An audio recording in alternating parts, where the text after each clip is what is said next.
I-35-0347. This is going to be Austin Police Department's 9th homicide for the year.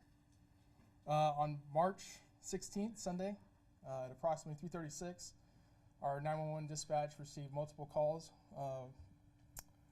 at the call center reporting a stalled Mitsubishi Mirage in the far left lane of the 11,600 block of North I-35 northbound. The call was later upgraded to a crash hotshot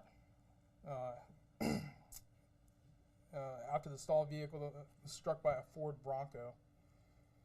The driver of the Mitsubishi was later identified as Edward Espino.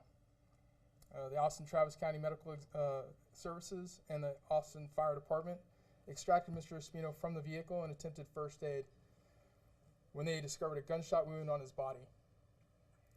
Mr. Espino was pronounced deceased at 4:14 a.m.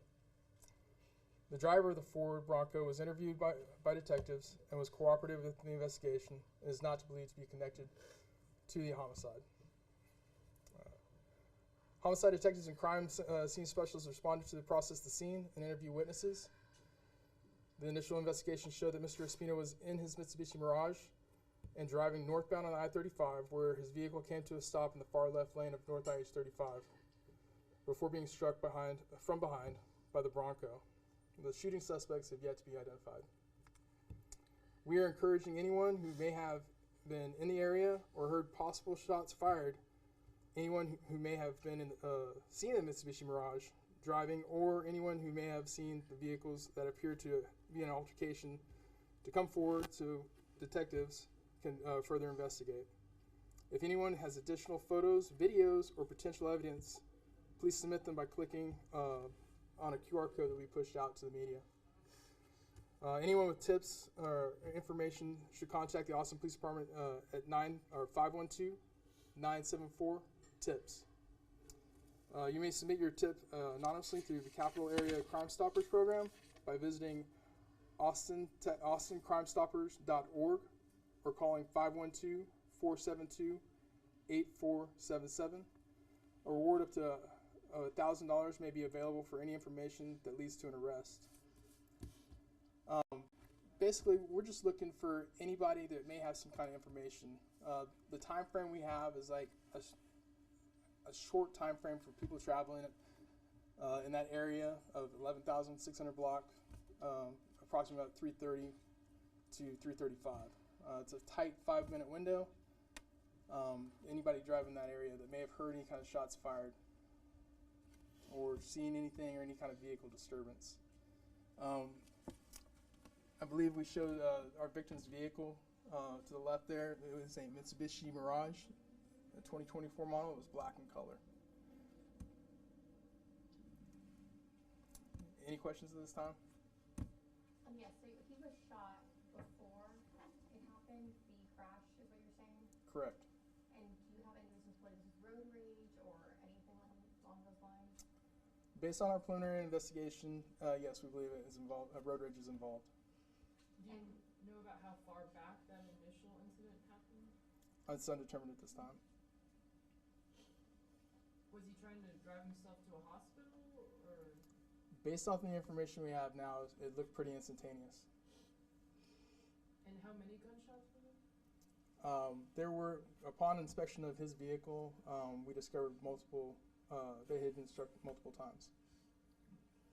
And the other driver just happened to just hit his car while he was stalled, correct? Yes, his car was stalled out into the far left lane, and we received multiple calls of that vehicle in the left lane. Is there any indication that the vehicle that bumped into Mr. Espino, that he tried to maybe get out and check on him, or you just know that he maybe just crashed into him? We know that he crashed into him, and he did stay and check on Mr. Espino.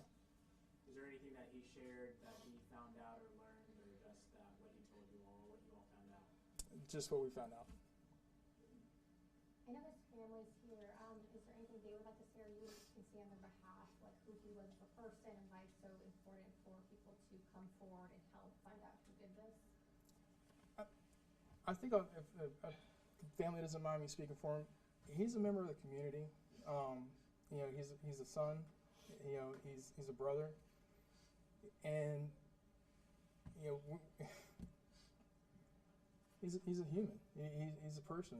It's just anybody would want their family, you know, justice for their family. So, I mean, what I will say is, on these highways and on these roads and everything, we're all driving on these roads. We have a lot of construction on them. You know, plan for where you're headed to. Take your time. Watch your speed, and you know, show a little grace to each person. You know, driving on the road. That's what I'll say. Is he leaving behind any children or anything with a wife or anything? No. And does it appear it was just one suspect vehicle or possibly multiple? It appears we just have one at the moment. And it seems like, I mean, there was another road rage homicide just a couple weeks ago, and you want to talk about the prevalence of that. You know, what can people do to stay safe? Again, show grace. Take your time where you need to get to go. Plan out your route.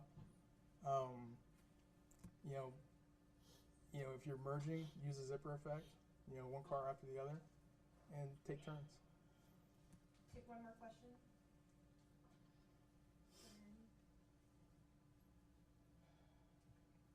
Thank you. Appreciate it.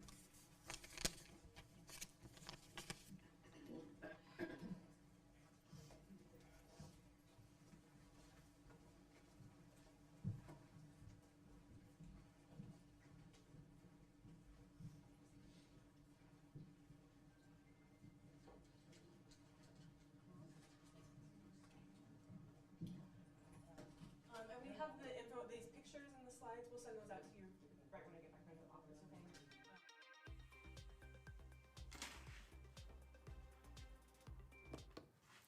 We just heard from the Austin Police Department a few updates into the homicide investigation involving a crash on I-35 that happened early Sunday morning. Some of the information that they briefed us on is the crash that happened at 3:46 a.m.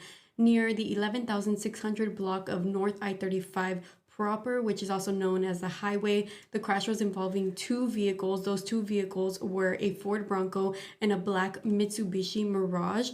The APD said that they found a person inside of the black Mitsubishi Mirage who was unconscious with a gunshot wound to the body. That individual was now identified as Edward Espino, 47 years old. He was pronounced dead at the scene at 4:14 a.m. Also investigated at the scene was the driver of the Ford Bronco, who police say they do not believe is involved with this homicide, but he was involved in the accident. All of this information is going to live on our website, kxan.com. You can find the article on the homepage, and we'll be adding more updates into this investigation as they come. Thanks so much for joining us.